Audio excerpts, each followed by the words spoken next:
Y y en estrógenos existen opciones orales, transdérmicas y parenterales. Las orales, ahí está el estradiol 2 a 6 miligramos por día, es disponible comúnmente, es fácil de conseguir, pero obviamente tienen más reacciones adversas, ya vamos a hablar de eso. El parche es lo que yo más uso y porque se salta el paso hepático, mucho menos reacciones adversas y las pacientes lo toleran bastante bien. Generalmente empezamos con parches que son de 0,1 miligramos por día y duran una semana. Se cambian cada semana. Y el parenteral existe el estradiol valerato, cipionato. Tengo una paciente con valerato y las inyecciones son cada 1 o 2 semanas. Reacciones adversas. Para todos los estrógenos hay que saber sobre el tromboembolismo pulmonar y específicamente el etinil-estradiol tiene más riesgo, así que ese ni siquiera está recomendado. Algo breve sobre el estradiol, les dije que era de bajo costo, disponible, eso es lo único que, también existen los conjugados, pero en general no los recomiendan porque no se pueden medir los niveles en plasma. Como les dije, el transdérmico es el que más me gusta a mí, mucho menos reacciones adversas.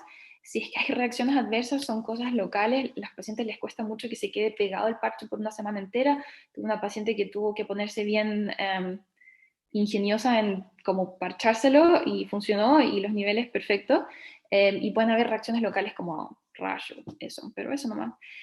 Valerato, como les dije, es un inyectable. Tengo una paciente que le gusta mucho ese, encuentra que es más efectivo, pero es una cosa de preferencia. El único problema con este es que, igual que en la testosterona inyectable, existen más fluctuaciones, pic y bajón, y eso es el único problema, pero se puede disminuir la frecuencia, perdón, aumentar la frecuencia, disminuir el intervalo entre una y la otra, o podría ser inyecciones semanales. Sobre la espironolactona hablamos de la hipercalemia y la deshidratación, hay que monitorizar el potasio. Sobre la ciproterona, como les dije aquí, no lo tenemos, nunca lo he usado, pero sí puede causar hiperprolactinemia, así que es una de las situaciones donde hay que monitorizarla. Y de los agonistas GnRH, el limitante es el costo. ¿Qué pasa con los progestágenos? Como se dieron cuenta, no mencioné nada de esto, no están las guías, porque no existen estudios bien diseñados que estudien el rol de la terapia, el rol de los progestágenos en la terapia feminizante. Pero sí existen datos anecdóticos de pacientes y médicos que dicen que puede tener un efecto positivo en el desarrollo del tejido mamario, en el ánimo, en la libido, y pues, pueden usar medroxiprogesterona como aquí ven. ¿Qué pasa con los inhibidores de la 5-alfa reductasa? Como recuerdan, los tipos son la finasterida o la dutasterida, y lo que hacen es que inhiben la conversión de la testosterona a la dihidrotestosterona, que es más activo y tiene el efecto periférico, pero no afecta ni la producción ni los niveles.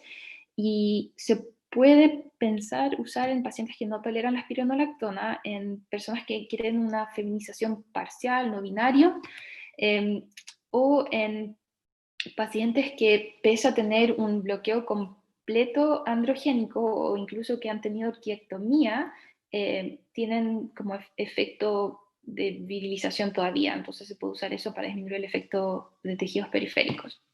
Eso. Eso sobre la terapia feminizante. Sobre la terapia masculinizante, testosterona nomás, y tenemos testosterona inyectable, subcutánea o intramuscular. Las más típicas son enantato y cipionato. Nosotros usamos cipionato acá. Generalmente empezamos con dosis bajas de 50 cada 2 semanas, 50 cada semana, y podemos subir hasta 100 a 200 cada 1 o 2 semanas. La testosterona, un decanoato, es una testosterona de depósito que se hace cada 12 semanas. No tengo experiencia con eso, pero el problema es que se puede depositar y en teoría puede causar tromboembolismos por aceite. Y después está la testosterona en parche y en gel, que se usa mucho, pero específicamente la he usado más en hombres hipogonádicos, no tanto en pacientes transmasculinos, que tienden a preferir las inyectables. Efectos adversos para cualquier testosterona, siempre piensan en eritrocitosis, que se puede desarrollar o exacerbar, y por eso siempre piensan en otras cosas exacerbantes como el tabaquismo y la apnea del sueño, y descártenlo o trátenlo. Sobre la testosterona inyectable, la más frecuentemente usada, la cipionato, tanto la subcutánea y la intramuscular son buenas en adquirir niveles meta. Eh, el el pero nomás es que pueden tener fluctuaciones, entonces pueden tener como sentirse bien por un tiempo y hacia el final, cuando ya queda poco para la siguiente dosis, pueden tener disminución de los síntomas o tienen fluctuaciones. De la un decanoato, los tromboembolismos por aceite, pero nunca lo he usado. El gel obviamente saben el riesgo de transferencia a pareja o cualquier otra persona, pero el beneficio es que sí tienen niveles bastante estables, pero llegar al nivel meta es un poco más difícil. Lo mismo con las de parche, el nivel es bastante estable, pero llegar al nivel meta es un poco más difícil comparado con inyectables. Y obviamente están las reacciones cutáneas al parche. Y hay una testosterona bucal que es un poco inconveniente y no tenemos experiencia con eso acá, tengo que decir. Los riesgos asociados, en resumen, riesgos probables de la terapia feminizante, acuérdense de los tromboembolismos pulmonares, y existe también el transaminitis, hipertrigliceridemia, poco de ganancia de peso, puede haber cálculos a la vesícula, y existe un poco de este efecto cardiovascular del que vamos a hablar después. Y en hombres lo más importante, la policitemia. Lo que definitivamente no aumenta el riesgo es no existe evidencia de que aumente el riesgo de cáncer de mama en la terapia feminizante, ni de estos otros cánceres en la terapia masculinizante.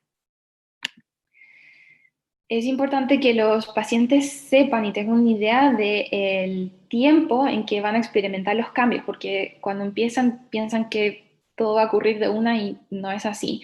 Y cada vez que empiezo terapia, sí literalmente les muestro esta tablita y les digo que eso es lo que deben esperar. En terapia feminizante, los primeros los primeros cambios son la distribución de el del tejido graso, que puede ocurrir en los primeros meses, pero puede durar un par de años.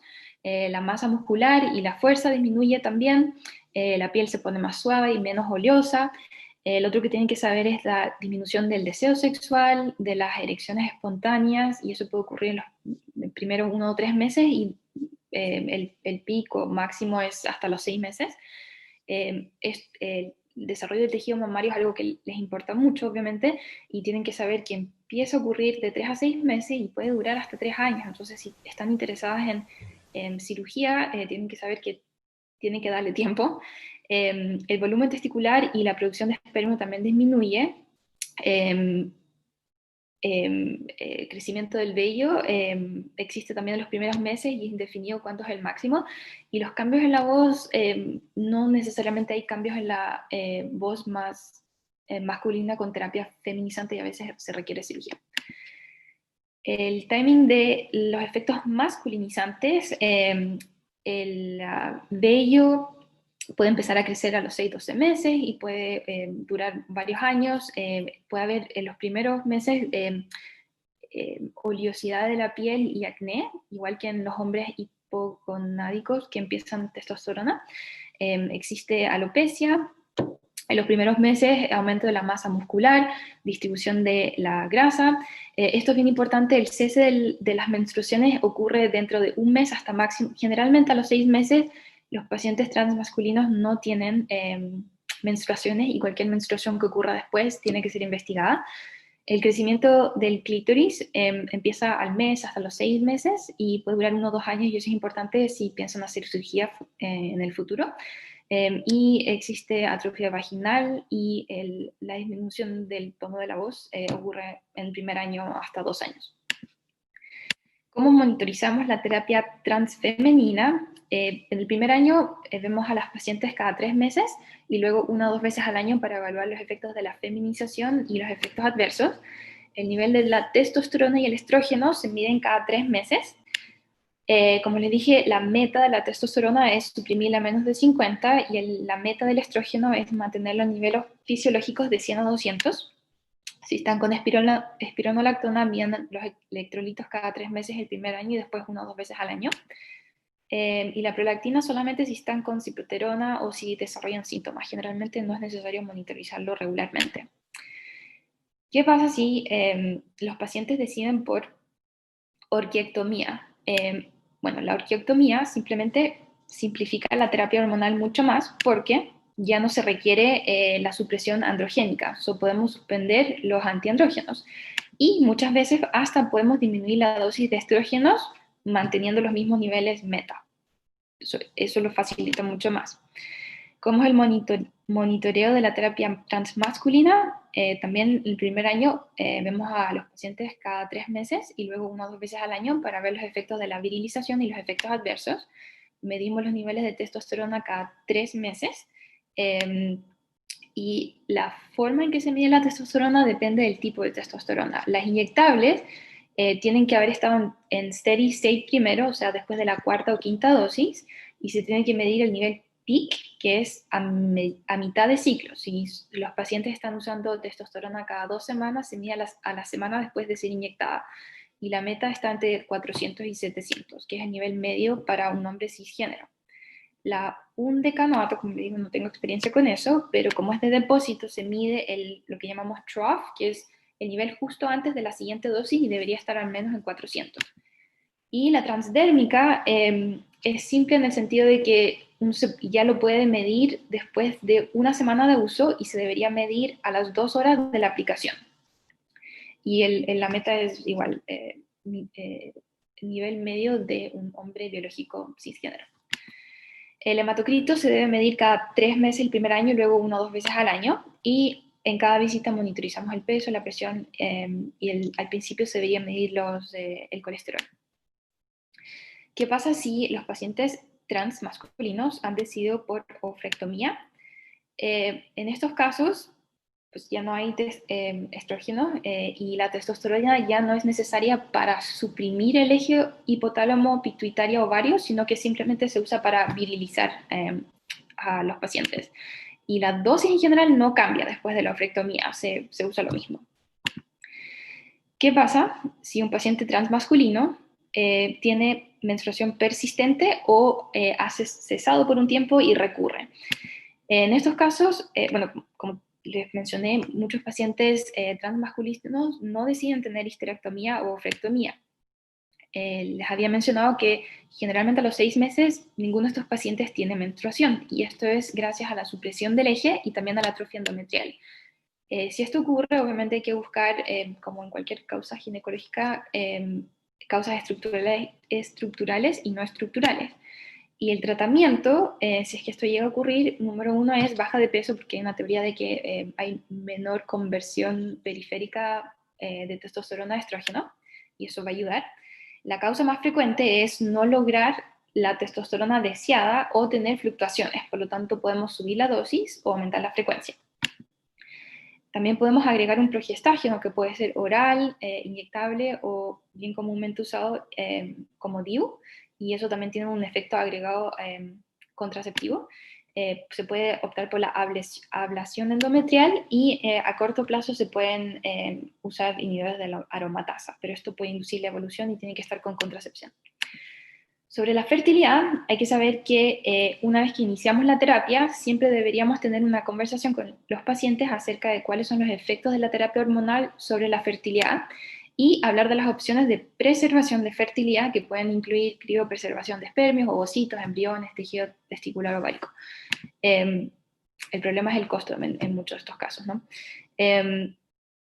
También tienen que saber que la terapia hormonal no es método anticonceptivo confiable. Por lo tanto, si tienen actividad sexual con una pareja del otro sexo, existe la posibilidad de quedar embarazada. Y esto es específico. Bueno, entonces hay que aconsejar sobre la contracepción, y esto es específicamente importante en personas, en pacientes transmasculinos que todavía tienen útero y ovarios, que están con testosterona, porque si quedan embarazados, la testosterona es teratogénica. bien brevemente sobre tamizaje de enfermedades de transmisión sexual. Tomen una buena historia, hagan estudios si es que es necesario, y específicamente en comorbilidad con VIH, hay que tener mucho cuidado con las interacciones de los medicamentos.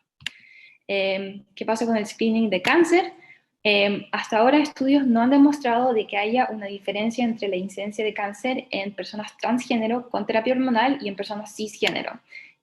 Simplemente no hay evidencia suficiente para decir que hay un mayor riesgo, y por la misma razón se debe conducir un screening de cáncer de acuerdo a las guías habituales para personas cisgénero. Específicamente en personas trans femeninas, sobre el cáncer de mama, igual que las guías habituales, mamografía cada 2 años a partir de los 50 años. Si una persona, un paciente trans femenino, la mayoría todavía tiene tejido prostático residual. Una paciente mía, de hecho, tuvo prostatectomía en Tailandia hace muchos años y ya no tengo que monitorizar eso, pero generalmente si hay tejido prostático, si hay tejido residual, hay que hacer un screening habitual, como las guías así comunes y corrientes, y así que está basado en las guías para pacientes cisgénero, ¿no? Sobre el cáncer testicular, igual que en hombres biológicamente hombres, no existen guías específicas de screening de cáncer testicular. Aquí es igual. Si hay alguna masa se estudia, pero si no, no hay nada en particular. En personas trans masculinas, sobre el cáncer de mama depende. Si es que han tenido mastectomía o reducción, perdón, si no han tenido mastectomía o han tenido una reducción parcial, se hace el screening igual que en pacientes cisgénero femeninas. Si han tenido mastectomía, no existe una evidencia clara acerca de cuál es el riesgo real, ni evidencia de cuál es la mejor forma de estudiarlo. Entonces, se podría recomendar ultrasonido o resonancia. Si es que pacientes transmasculinos todavía tienen útero, incluyendo cervix, el comienzo y el término del screening es igual que cualquier mujer biológica que tenga un cervix todavía.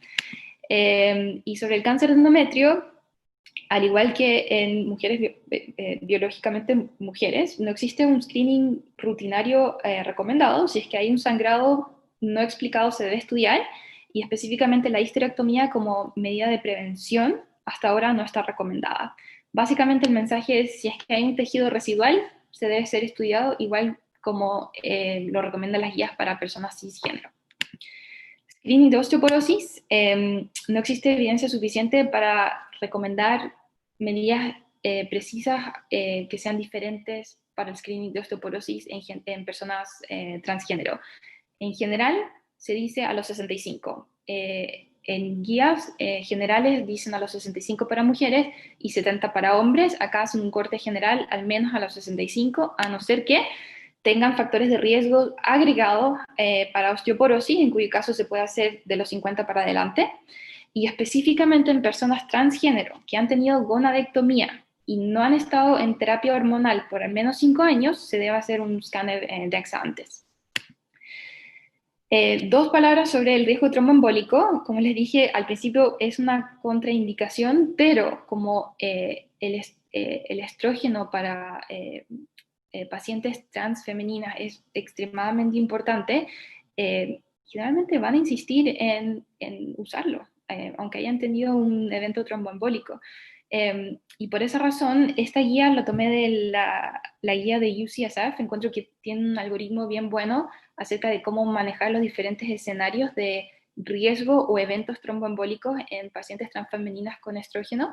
Y básicamente lo que dicen es que la única condición donde realmente evite estrógenos de por vida es que si una paciente tiene un estado procoagulante, mientras están usando estrógenos transdérmicos que tienen menos riesgo y están anticoaguladas, tienen un evento tromboembólico. Para todo lo demás, dicen, estudien la causa, asegúrense de que no tenga una mutación o algo así, anticoagule si es necesario de por vida según las guías de anticoagulación habituales, favorezcan o cambien a estrógenos transdérmicos a la dosis más baja posible, y tengan una discusión sobre los riesgos y beneficios, obtengan un consentimiento informado y se puede. Esto es uno de los algoritmos que ofrece esta guía, y como les dije aquí, realmente esta es la única condición donde dicen consideren nunca más darle, que es realmente si tiene un estado procoagulante obviamente dicen discontinuar el estrógeno mientras están tratando el tromboembolismo agudo. Sí, pero si no, si estuvo anticoagulada con parches de estrógeno, esa es la única condición donde dicen mejor evítelo. Para todo lo demás, tengo una conversación con la paciente y se puede usar. Dos palabras sobre el riesgo cardiovascular. No existen evidencias en estudios que sugieran un incremento del riesgo cardiovascular en hombres transgéneros comparados con mujeres cisgénero para la terapia más masculinizante. Para terapia feminizante, la evidencia es menos clara y han habido estudios donde han mostrado incremento de la mortalidad por infartos y infartos al cerebro e infartos cardíacos en mujeres transgénero comparado con hombres cisgénero, pero no estaban ajustados por varios otros factores de riesgo. Así que en general la recomendación es usar estrógenos transdérmicos con menos riesgo, la dosis menor y otra vez hablar del riesgo-beneficio con las pacientes. Cuando paramos la terapia hormonal en personas trans masculinas con testosterona, igual que en la andropausia, pues se puede seguir mucho tiempo. Específicamente en mujeres trans femeninas mayores, no existe evidencia clara para apoyar la continuación o el cese de la terapia hormonal en estas personas mayores. Pero en general, como la menopausia generalmente ocurre a los 50 años, dicen que es razonable tener una conversación si la paciente tenía una gonadectomía, descontinuar los estrógenos después de los 50 años, al igual que en la menopausia. Ahora, en estas pacientes que si no han tenido gonadectomía puede ocurrir virilización después del cese, y por esta razón lo que recomiendan es tener una discusión acerca de los riesgos-beneficios y tener una decisión individualizada. Y muchas veces continuamos los estrógenos por un tiempo más, obviamente. Recursos, esto obviamente está creciendo mucho y ya está hay fellowships ahora para terapia transgénero. Si quieren se pueden meter esto en una de las fellowships de UCLA. Uno puede entrar ahí a través de medicina familiar, interna, obstetricia y ginecología, y tienen un currículum bien interesante. Y esto, otra cosa que recomiendo es un podcast que les mandé el link con Luis. Son como 30 minutos y hablan de esto como bullet points, como bien preciso de terapia hormonal transgénero. Es bien bueno. Eso, y Luis me dijo que íbamos a dejar las preguntas para después de Javiera, como ustedes prefieran.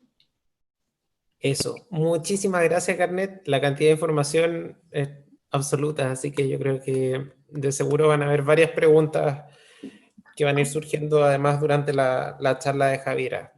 ¿Dejé de compartir o no? ¿Cómo? ¿Dejé de compartir o no? Sí. Okay. O sea, no, todavía vemos tu pantalla. ¿Qué hago? Ah, Tienes que ir ya abajo. ya lo encontré. Okay. Ya. Entonces, ¿Javiera está por ahí? Acá, sí. Ahora tendría que poner yo share screen. Exacto. Y luego te va a aparecer una serie de pantallas que tienes que escoger la que tiene en la presentación. Ah, perfecto. ¿Se ve? Perfecto. Ya.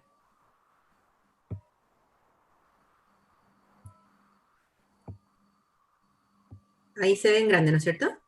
Súper, sí. Súper. Bueno, para los que no me conocen, yo me llamo Javiera Barros, hice la beca de ginecología en el Hospital Padre Hurtado, y después me fui a trabajar mi devolución de la beca al Hospital Sotero del Río, donde me pidieron formar el policlínico de identidad de género de ese hospital, que ya se estaba conformando hace algún tiempo, y por mi interés en el tema, en el fondo me fui a trabajar para allá. Lo que yo les voy a hablar es un poco de la atención de salud de personas trans, lo que hay a nivel nacional, que ya lo hemos publicado, y lo que hacemos en el hospital en cuanto a cómo funciona el policlínico, y un poco de la cirugía por honor al tiempo de solamente la parte de genitoplastia feminizante. porque no nos da como para abarcar todo, ¿ya? Entonces, bueno, lo que habló la Garnet, yo siempre dejo esta diapositiva como por los que quieran recordar, porque queda como súper claro dónde es que la persona, o sea, los distintos como ámbitos de la persona. Entonces, recordar que en el fondo la identidad del género de la persona está acá, no acá, que es en los genitales.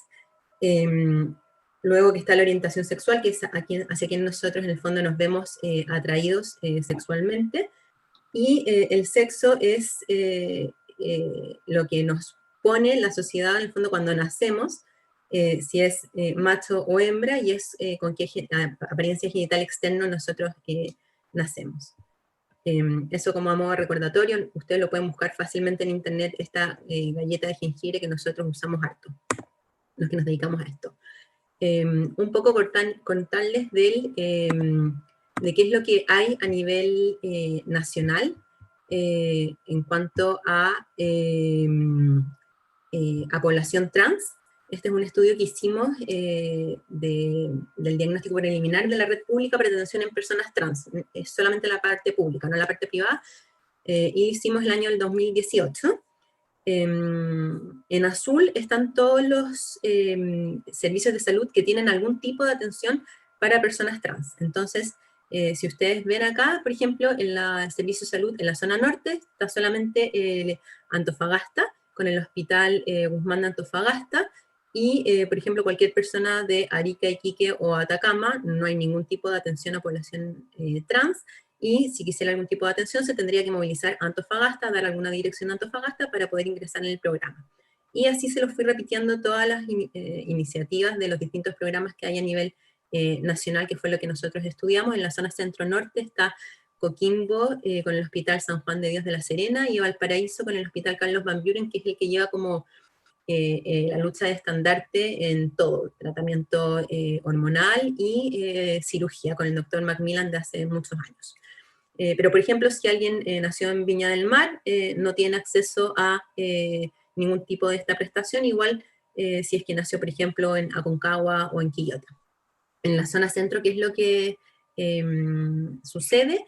Metropolitano Norte y Metropolitano Oriente no hay ningún tipo de atención, y sí hay tipos de atenciones en el Metropolitano Occidente con el Hospital San Juan de Dios, en el Metropolitano Central con el Hospital San Borja Riarán, en el Metropolitano Sur con el Hospital El Pino y el Barros Luco, y donde yo trabajo, que es el Servicio de Salud Metropolitano Sur Oriente con el Hospital Sotero del Río, en donde actualmente, estos son datos del 2018, pero actualmente nosotros atendemos, la población que está inscrita en el hospital es 1,5 millones de personas. Luego en la zona centro-sur no hay ningún tipo de atención a personas trans, en la zona sur solamente en Concepción y en Talcahuano, en el hospital Guillermo Gran Benavente y en el hospital de Las Higueras, y en la zona extremo sur solamente en Osorno, en el hospital de San José, y en el servicio de Reloncaví con el hospital de Puerto Montt.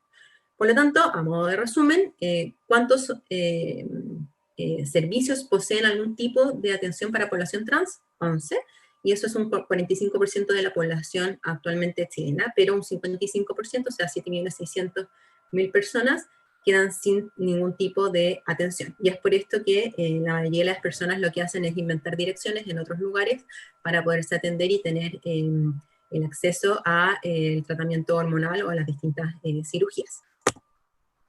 ¿Qué es lo que nosotros hacemos en el Hospital Sotero del Río, nuestra como experiencia?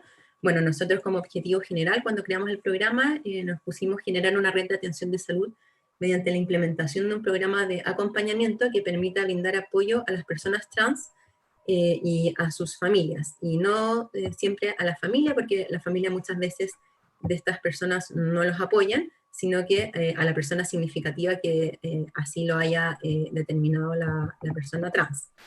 Y les otorgamos las prestaciones correspondientes, que son las que nosotros tenemos, que luego se los voy a explicar, requeridas según el proceso de tránsito que ellos determinen hasta dónde ellos quieren llegar. ¿Cuál es el equipo del programa de identidad de género de nuestro hospital? En las distintas fotos están los distintos integrantes. Tenemos asistente social, psicóloga, distintos endocrinólogos, el departamento de urología, en donde hay 2 urólogos y el jefe de urología que también participa. En la parte de cirugía plástica tenemos a una doctora que nos ayuda para el tema de las mastectomías. Luego hay gente, bueno, administrativa, ginecólogas, soy yo la que está en la parte del programa de identidad de género, y en este momento está mi reemplazo en el Sotero, porque yo estoy con postnatal en este momento. Luego hay una kinesióloga que nos ayuda para la terapia de vocal, un psiquiatra y una matrona que está como coordinadora en este momento del programa. Y también además forman parte de este programa todo el equipo de pabellón, las arsenaleras, pabelloneras, anestesistas. ¿Cuál es el flujograma mediante el cual ingresan las personas a nuestro programa de identidad de género? Las vías de ingreso pueden ser distintas, pueden ser por consulta espontánea, esto hasta septiembre del año pasado podía ser por consulta espontánea, luego nos restringieron los ingresos porque fue mucha la población que ingresó y no dábamos abasto con los medicamentos ni con ninguna cosa. También por redes de salud que nos habían derivado de distintas partes del país, o también habían sido derivados por establecimientos educacionales o redes de pares como fundaciones, etc. La primera acogida la daba la asistente social, y luego el asistente social, según lo que la persona requiera del programa, hace las distintas derivaciones. Por ejemplo, psicología, si la psicóloga así lo determina, bueno, a psiquiatría, o por ejemplo, si la persona quiere terapia hormonal, dependiendo de si es transmasculino o transfemenino, me los derivan a mí, a los transmasculinos, o los transfemeninos más a los endocrinólogos. Y así nos vamos dividiendo el pool de pacientes. Como les conté, también tenemos una fonoaudióloga, entonces si la persona quiere terapia de habilitación vocal, derivamos a fonoaudiología para corrección de la agudeza vocal. También habíamos empezado con las mastectomías, entonces derivamos también a la cirujana plástica y al equipo de urología, si es que la persona quiere algún tipo de cirugía genital. Algunos estudios que hemos ido haciendo y que hemos ido publicando nosotros en el programa. Nosotros hicimos una caracterización de las personas que tenemos en el programa de identidad de género, y es así como nuestro pool de pacientes son 378, esto lo recopilado desde junio del 2017 hasta junio del 2019, que fue cuando publicamos esto, cuando hicimos el estudio. Eso, 378 personas, la distribución, transfemeninos 43%, transmasculinos 56%. Es distinto como a los números que dio la Garnet de como población. Yo lo explico porque los transmasculinos, si uno piensa, siempre van a ser más que los transfemeninos por el simple hecho de que nacen más XX que XY, por lo tanto, a nivel poblacional debieran de haber más, en el fondo, transmasculinos que transfemeninos, pero muchos transmasculinos a veces no van para atenderse en los sectores públicos, en los sectores privados, están como más invisibilizados. Nuestra población, la mayoría de los pacientes que tenemos son mayores de edad, y tenemos un pool de menores de edad de 71. Y ese era nuestro universo actual hasta la fecha.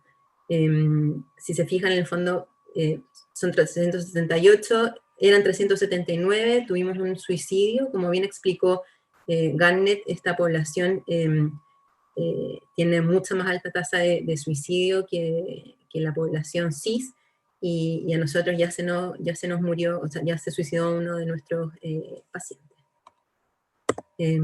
Las vías de ingreso fueron las que ya les expliqué, puede ser derivación espontánea del consultorio o de otros lugares del mismo hospital. ¿A qué se dedica nuestra población? La mayoría son estudiantes, en un 43%, en un 20% están desempleados, 19% trabajadores de forma independiente y un 17% empleados como rutinarios, o sea, empleos formales. El uso del nombre social también lo estudiamos. El 82% de la población de nuestro programa usa el nombre social. Esto quizás es por algo de empoderamiento que nosotros mismos les hemos ido entregando a las personas. Nosotros en el Sótero tenemos en varias partes del SOM, etcétera, como nombre social, así como vistoso, como para que en el fondo las personas se sientan como con la tranquilidad de que ellos pueden solicitar ser llamados por su nombre social, que es el nombre que eligen. Y bueno, hasta el año pasado nos pasaba que habían pocos que tenían cambios en el registro civil, pero esto era porque en el fondo la ley no había sido implementada y antes era muy difícil cambiarse el nombre en el registro civil, y muy vergonzoso. Las personas muchas veces tenían que irse a hacerse exámenes físicos, donde se comprobaran la parte genital, entonces, bueno, eso ya no es así.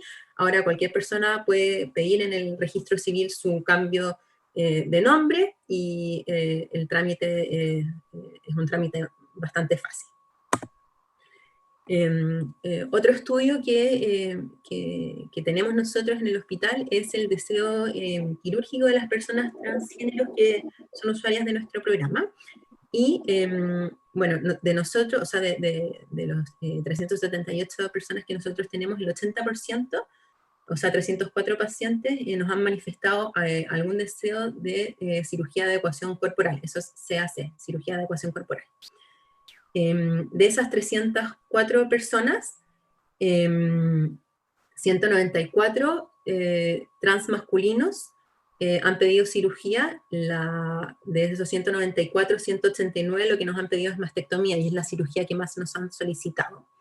De los transfemeninos, lo que más nos piden las transfemeninos es la parte de la genitoplastía y la cirugía de implante mamario.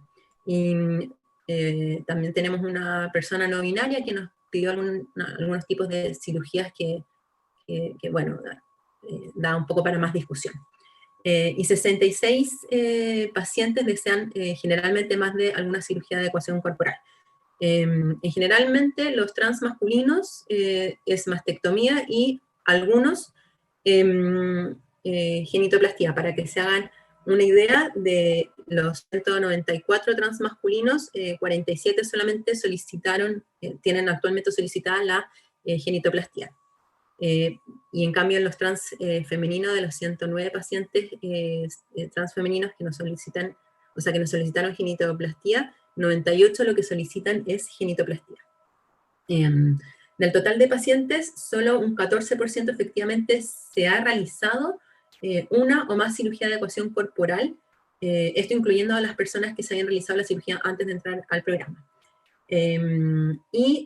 Hasta el año pasado, 15 pacientes habían sido operados en el Hospital Sotero del Río en el contexto de este programa. ¿Qué fue lo que logramos hacer? 10 genitoplastías feminizantes, 2 genitoplastías masculinizantes, 2 mastectomías y una orquiectomía.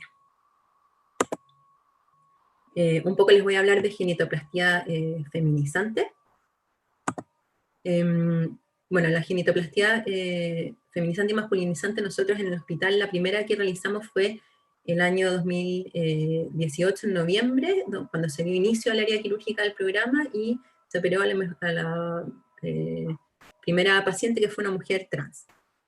Hasta la fecha, como les conté, se habían realizado 15 intervenciones a cargo del equipo, por distintas razones, entre que una de las cirujanas se fue a hacer una pasantía a otro país, y con estallido social, etcétera, las intervenciones se congelaron. A mí lo que me gusta hablar en este momento es que a nosotros no nos gusta hablar como cirugía de reasignación o cambio de sexo, porque estos términos deben estar obsoletos, ya que nosotros lo que hacemos no es reasignarle a nadie, ni cambiarle a nadie nada de identidad de género, porque la identidad de género es propia de la persona, sino que lo que hacemos es reconstruir lo construido por el desarrollo biológico. ¿Cuáles son los criterios necesarios para la vaginoplastía en las personas trans? Como mencionó Garnet, nosotros nos basamos en las guías de la WIPATH, que es unas guías que son bien antiguas, que han tenido distintas actualizaciones, que es la World Professional Association for Transgender Health, y en el fondo estas guías lo único que pretenden es entregar lineamientos generales para los distintos tipos de atención a las personas trans. Entonces, ¿qué dicen estas guías y qué es lo que nosotros también exigimos a los pacientes para operarse? Una disforia de género documentada, bueno, ellos ponen a través de 2 cartas de profesionales de la salud, lo que nosotros solamente les pedimos es que hayan sido vistos por 2 personas del equipo. Que la persona tenga capacidad de tomar decisiones y de entregar consentimiento informado, que la persona tenga mayoría de edad, que si existen condiciones de salud mental, estas deben estar adecuadamente controladas, 12 meses de terapia hormonal, esto siempre y cuando la terapia no esté contraindicada, y en el fondo más que tratamiento hormonal, nosotros lo que les pedimos a los pacientes es la vida congruente al rol de género que ellos en el fondo manifiestan. Entonces, si ellos tienen 12 meses de vivir de forma congruente con su rol de género, eso para nosotros ya basta. Luego, ¿cuáles han sido los objetivos que nosotros nos hemos puesto para la cirugía? Es objetivos funcionales, estéticos y de seguridad. Los funcionales son eliminar todo tejido eréctil y gónadas. A las pacientes transfemeninas les molesta cualquier tipo de tejido eréctil que tengan en su anatomía, ya que les recuerda constantemente lo que no son. Entonces, eliminamos cualquier tejido de tipo eréctil. Lograr una vagina de profundidad y diámetro adecuado para poder tener relaciones. Lograr un neoclítoris sensitivo y para que tengan orgasmo, y nos quedan pendiente el tema de la lubricación, porque como les voy a explicar después, lo que nosotros hacemos es vagina de piel, y la piel por sí sola no tiene lubricación. Los objetivos estéticos son lograr una vulva y una vagina de aspecto natural, y aquí hay muchas expectativas de las pacientes porque quieren unas vulvas y unas vaginas nosotros muchas veces les decimos, o sea, esto no es pornografía, porque muchas veces se imaginan como todas estas vulvas de actrices porno, y eso no existe en la naturaleza humana generalmente, y ahí nos toca en el fondo mostrarle distintos tipos de vulvas para bajar un poco de repente las expectativas, porque quieren como que todo sea ultra parejo, etcétera, pero generalmente quedan bastante satisfechas con los resultados. Luego otro de los objetivos es lograr un pubis de morfología femenina, con labios mayores y menores delimitados unos de otros. Y lograr un capuchón del clítoris con un clítoris en el fondo oculto, o que se semi-vea. Y la parte de los objetivos de seguridad es que esto sea resuelto en una cirugía única en las pacientes transfemeninas, y lógicamente que no tengamos complicaciones. Un poco para hablarles del tema de la cirugía, que fue lo que me explicaron. Nosotros partimos, ¿se ve el cursor? Nosotros partimos con estos genitales, entonces lo que hacemos es delimitar la zona donde vamos a trabajar. Lo que hacemos nosotros, hay varias técnicas quirúrgicas de genitoplastía feminizante. Lo que nosotros hacemos es una técnica que nos enseñó el doctor Macmillan, que es como nuestro mentor de todos los que acá en Chile hacemos algo de trans, en la parte quirúrgica, y que es una inversión de la piel peniana no tubulizada, más un injerto de piel libre escrotal y un colgajo preanal.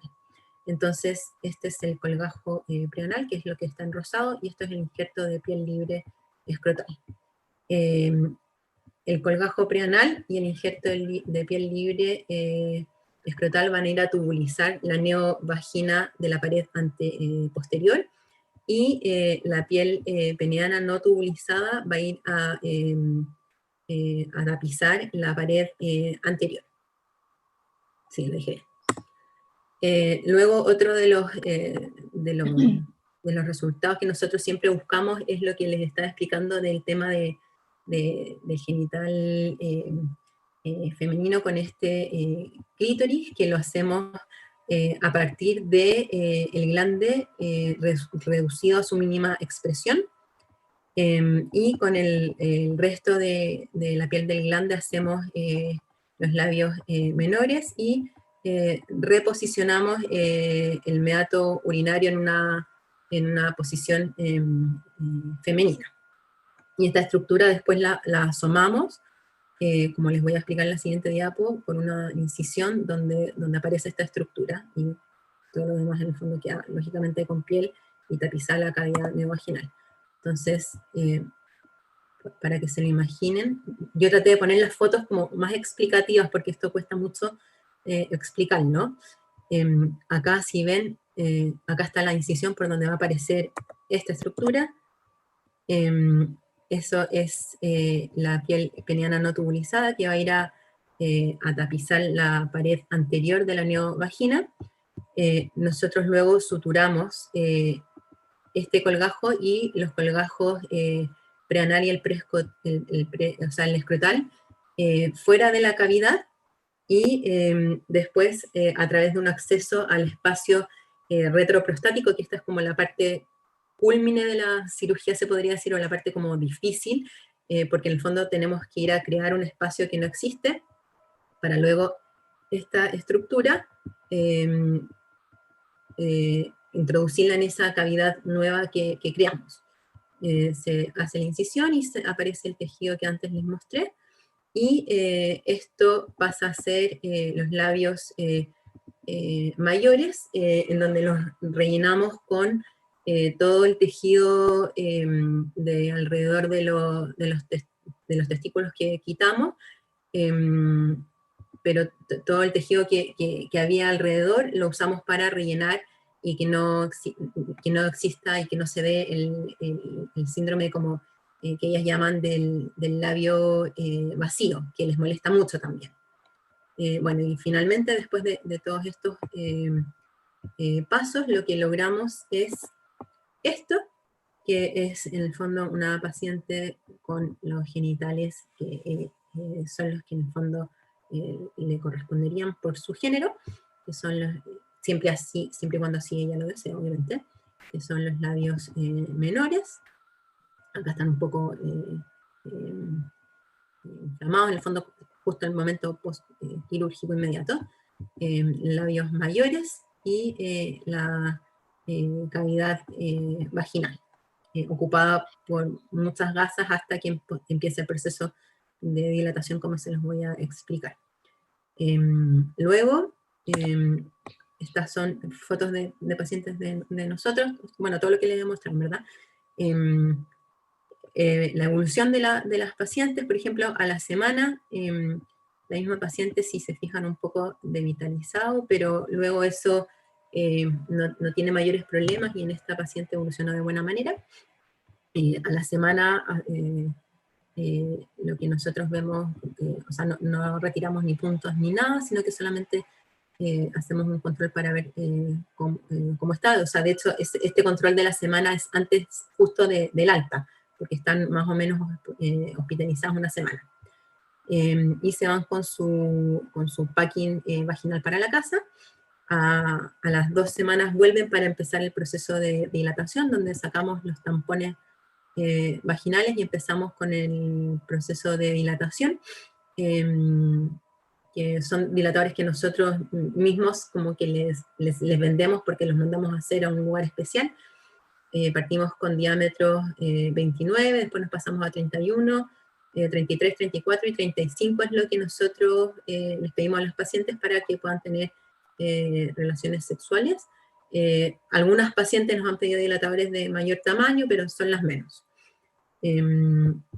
Y bueno, esta misma paciente a las 3 semanas, pueden ya ver que en el fondo los tejidos están mucho mejores, y la misma paciente a las 6 semanas posoperadas con sus genitales, que sí, en la evolución fue bastante satisfactoria, y el aspecto externo, sin en el fondo abrir los labios menores, está acá, que es bastante satisfactorio.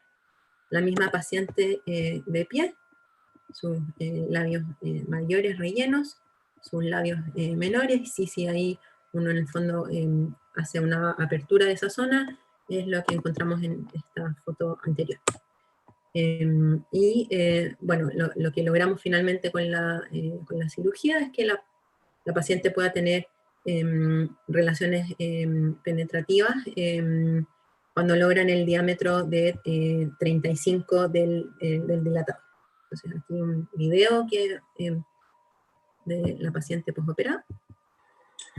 Bien, entonces dilatación, 8 semanas postoperada, 35 milímetros de diámetro por 15 centímetros de profundidad.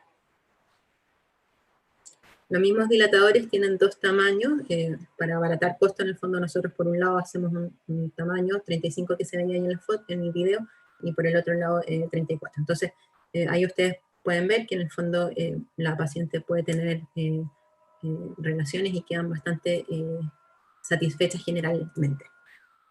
Eso era lo que les quería contar de la parte de lo que hacemos nosotros en el Sotero del Río, y bueno, de lo que hemos ido como estudiando nosotros como equipo, y de lo que hacemos de la parte quirúrgica. Gracias.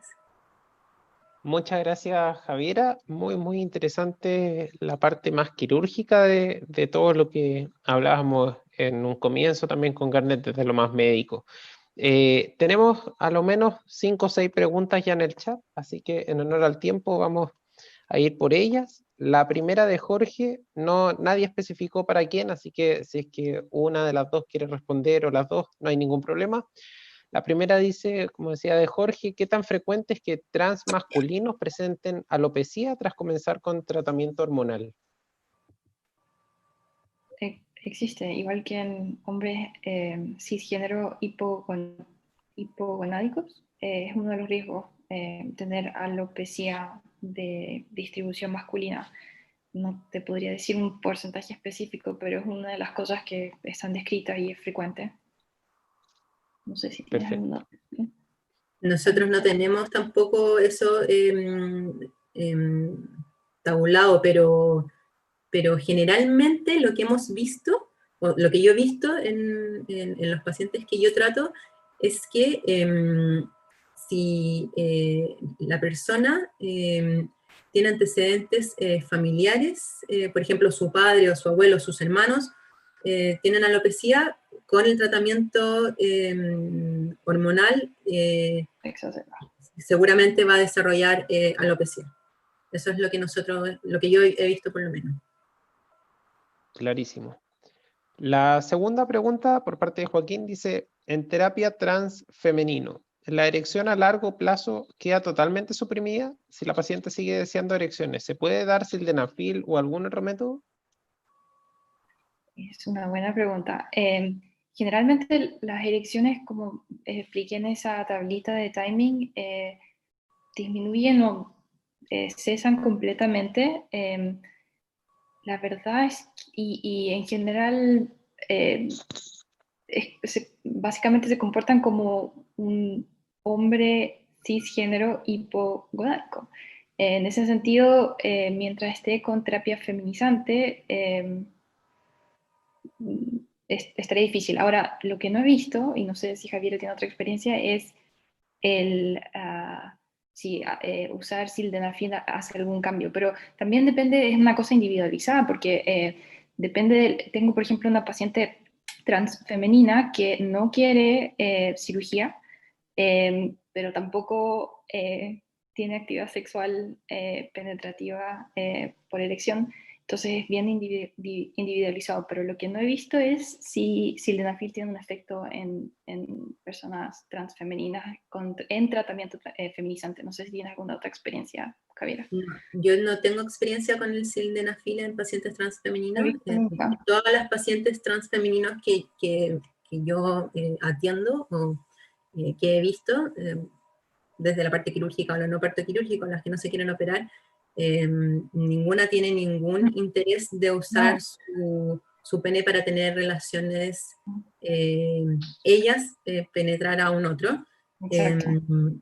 Sí, y de hecho les molesta mucho, como les expliqué en la diapositiva, que cuando solicitan la cirugía lo que quieren eliminar es cualquier reminiscencia de tejido eréctil. Y previo, o sea, cuando no quieren operarse, igual tampoco quieren tener nada que se erecte nunca.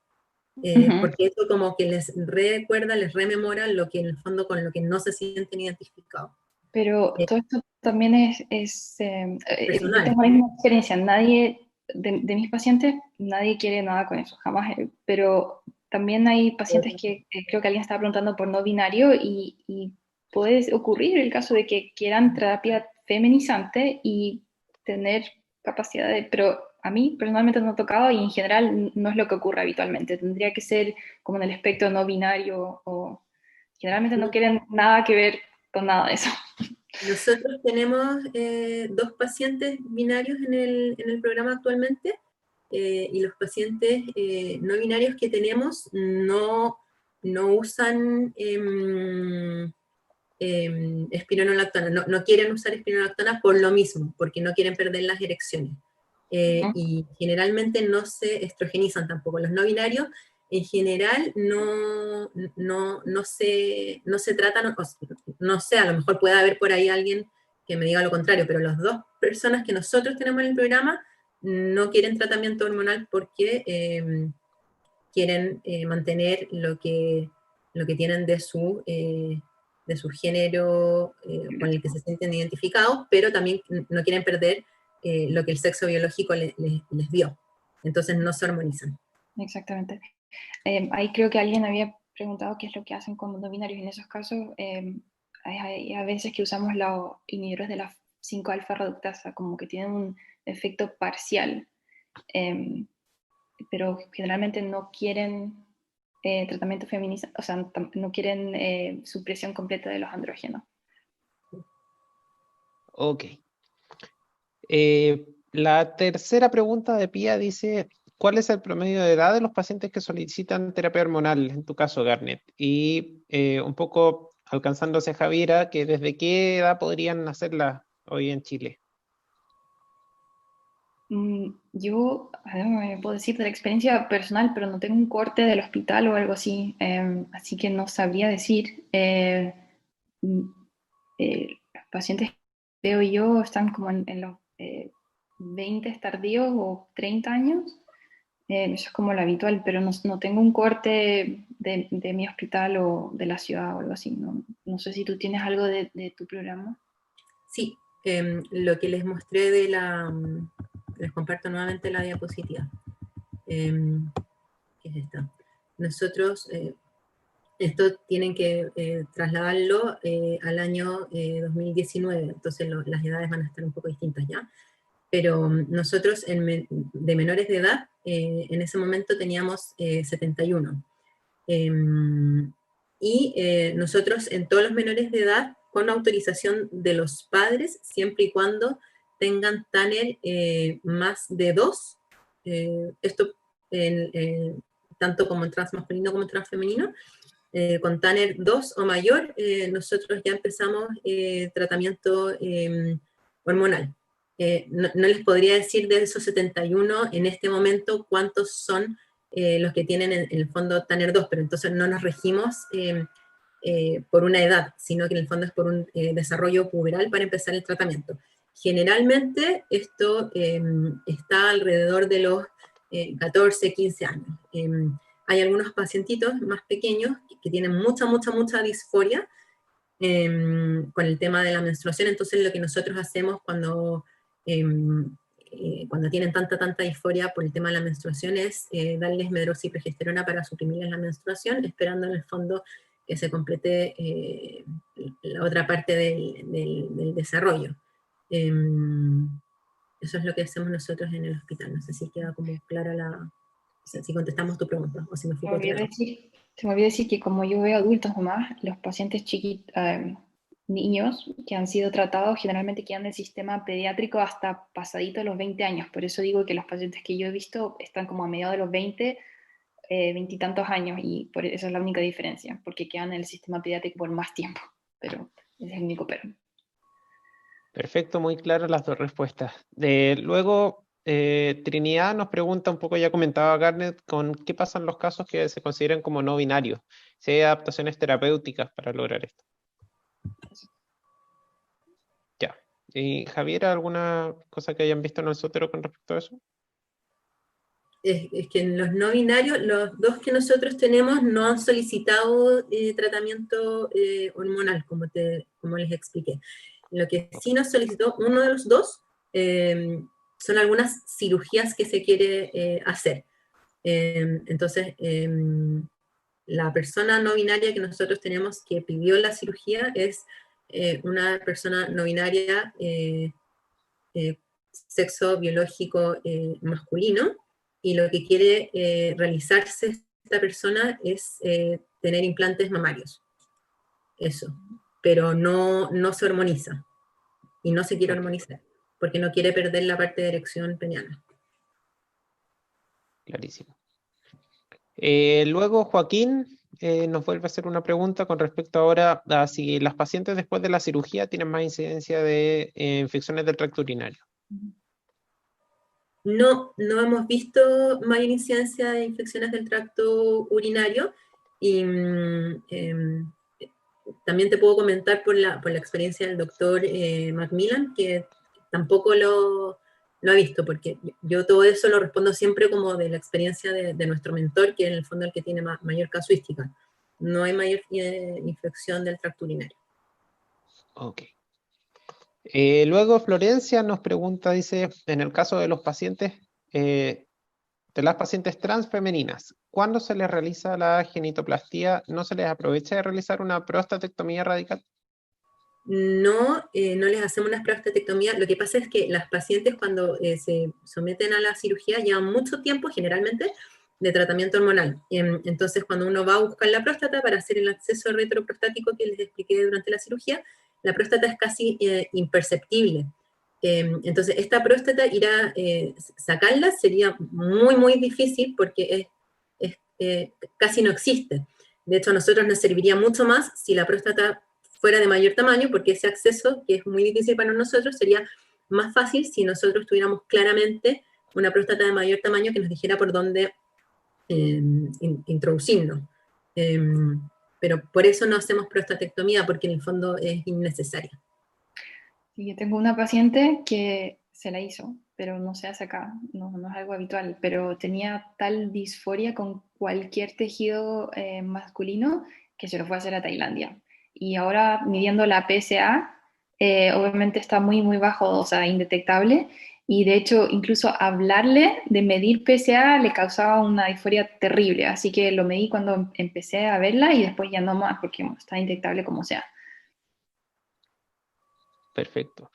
Garnet, a propósito de eso mismo, Paulina Marchat nos pide si puede decir algo nuevamente con respecto al riesgo de cáncer de próstata post-tratamiento. Me acuerdo que hicieron esa pregunta en la charla de cáncer de Sí. próstata. El riesgo es bajo. Les voy a mandar un paper que encontré que literalmente junta como la casuística de los casos publicados y es bien, bien bajo. Si es que ocurre, generalmente los casos que describen son personas trans femeninas que vivieron biológicamente como hombres muchos años y transicionaron cerca de los 50 años y probablemente era un cáncer como in situ por ahí haciéndose ya. Y eso, pero si no, el riesgo es bajo y la incidencia es mucho menor. Les voy a mandar eso no lo mandé con los artículos que te mandé antes, Luis. Perfecto. Un paréntesis a propósito, para los que están inscritos en el curso, todos ya tienen el enlace de acceso a un Drive compartido, en el que además van a estar los archivos que comenta Garnet. Yo tengo una pregunta, Javiera, con respecto a, en el fondo, si tenemos un paciente en atención primaria, por ejemplo, en una zona territorial que no tiene centro de derivación de los que tú mencionabas. ¿Cómo lo hacemos para poder mandar a estos pacientes? Ya, actualmente está bien complicada la situación. Me imagino. Lo que yo recomiendo es que deriven al centro que más cercano les quede. Nosotros en el Sotero tenemos completamente en stand-by los ingresos porque llegó un momento en que ya no dimos más abasto y entonces se dejó en stand-by el ingreso y se habló a nivel de dirección que solamente se iban a permitir los ingresos de personas que fueran de la red suroriente, cuando se abrieran los ingresos. Entonces, lo que yo les recomiendo es eso, que la persona se trate de comunicar con el servicio de salud más cercano que le corresponda. Ahora, no todos los servicios tienen todos los tipos de atenciones. Lo que yo les mostré es lo que son servicios que tienen algún tipo de atención a personas trans, pero por ejemplo, hay algunos lugares que yo les mostré que lo que tienen es, por ejemplo, atención psicológica, algunos solamente tienen tratamiento hormonal, algunos solamente tienen la parte quirúrgica de la mastectomía, entonces realmente estamos en pañales en eso, en el tema de la atención de las personas trans en Chile. Y no existe, por más que hemos peleado todo esto antes de estallido social, nos reunimos 1000 veces con gente del ministerio, etcétera, para hacer macrozonas para las derivaciones, pero no se logró, no hubo ningún resultado. El mismo Ministerio de Salud nos decía, ¿y por qué esto no está organizado de esta manera? Entonces nosotros le decíamos, ¿qué más quisiéramos nosotros que estuviera organizado de esa manera? Que hubiera una macrozona norte, una macrozona centro y una macrozona sur. Pero no hay interés de parte del gobierno, que es lo que realmente yo veo, esto ya es a título personal, de resolver los problemas para estas personas. Entonces, por eso lo que yo les recomiendo es acercarse al servicio que tengan más cercano y cualquier persona trans siempre se las va a ingeniar para llegar a alguna persona que le dé lo que ellos o ellas quieran. Sea así la cirugía de manera o pública o privada o el tratamiento hormonal. Y claro, como decía Garnet, lo ideal sería que fuera mediante un profesional, porque aberraciones de tratamientos hormonales que se inventan porque la amiga les dijo, etcétera, son impresionantes. O sea, muchas pacientes que no sé cómo no se murieron de tromboembolismo con las dosis de estrógenos que tomaban. Así que una pena por ese lado. Eso. Oye, Lucho, una consulta. Adelante, doctor. ¿Puedo? Sí. Oye, para ambas, ¿qué se sabe el día de hoy de la causa o la fisiopatología de esta incongruencia? ¿Qué es lo que se aventura y qué se sabe desde el punto de vista biológico? ¿Cuál es el sustrato del problema? Porque en la mayoría de las personas el sexo biológico acompaña al sexo psíquico o viceversa. ¿Por qué ocurre esta incongruencia? ¿Qué se sabe? ¿Qué datos hay? No sé si lo quería explicar tú, Garnet, o le explico lo que... Después cuento lo que he encontrado. Mira, de la parte biológica y eso no hay mucho. Y es un poco lo que yo he estudiado, a lo que yo he tenido acceso. Es un poco por lo que yo te mostraba esto de esta galleta como de jengibre, de que el género en el fondo es un constructo de la persona, y esto se va dando tempranamente en el desarrollo de la persona, generalmente hasta los 4 años, la persona dentro de la sociedad donde esté inmersa lo va construyendo, y a partir de los 4 años y en adelante es fijo y ya inamovible. El por qué que no tiene congruencia en el fondo como lo que piensa con la genitalidad, no te lo sabría responder el por qué se da. Pero sí que la persona en el fondo, esto que le pasa es inamovible luego de su desarrollo, luego de los 4 o 5 años, que es cuando en el fondo se fija.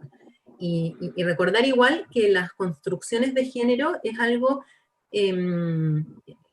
dentro de la sociedad como más actualizado. Si uno se va como a los desarrollos de poblaciones de los pueblos indígenas, de distintas zonas, había mucho antes de géneros en el fondo que no pertenecían ni mucho a uno ni a mucho al otro, y luego esto, lo que yo he estudiado como a nivel sociológico, por ejemplo, acá en América, antes de que llegaran los españoles, acá a nadie le importaba qué género era y tú, después llegaron los españoles y nos dijeron qué era lo que era hombre, qué era lo que era mujer, etc. Y en el fondo como que sacaron a todas estas machis, si quieres decirlo de alguna manera, o brujas, o lo que había, que no pertenecían quizás a ninguno de los dos. Entonces, es un poco como sensible, porque el tema como del género finalmente es un constructo social. Y es así como el género en distintas sociedades se expresa de distintas maneras. Eso es lo que yo te puedo como aportar de eso. El por qué se da, no sé si la Garnet sabe algo más.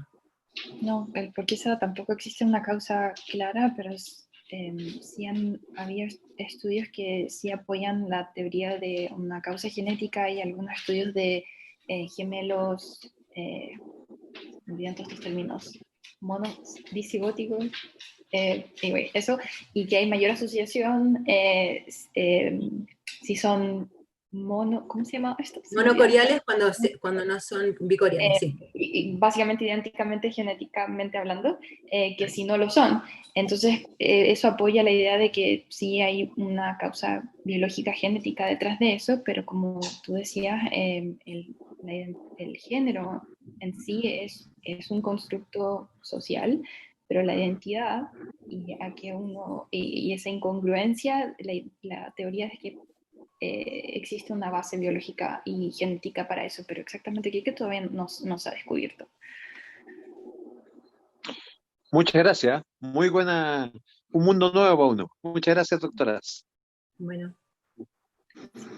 Así como decía el doctor Canals, un mundo por descubrir y que está desarrollándose con gran velocidad en nuestro país y en el mundo ya digamos más que avanzado.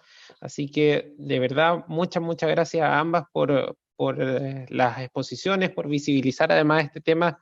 La cantidad de agradecimientos en el chat, ustedes podrán después leerlas, son bastantes. Hoy día nos acompañaron más de 80 personas. Así que muy agradecido de las exposiciones, me imagino también los participantes piensan lo mismo. Dejar además invitado a todos a que nos acompañen en nuestras 2 últimas clases. Mañana vamos con injuria renal aguda, nuevamente con un contacto internacional, con el doctor Camilo Cortesi, que también está en Estados Unidos. Y el viernes terminamos con tabaquismo pasivo en los niños, con la doctora de Alvarado. Así que muchas gracias a todos y buenas noches. Gracias a ustedes por el interés.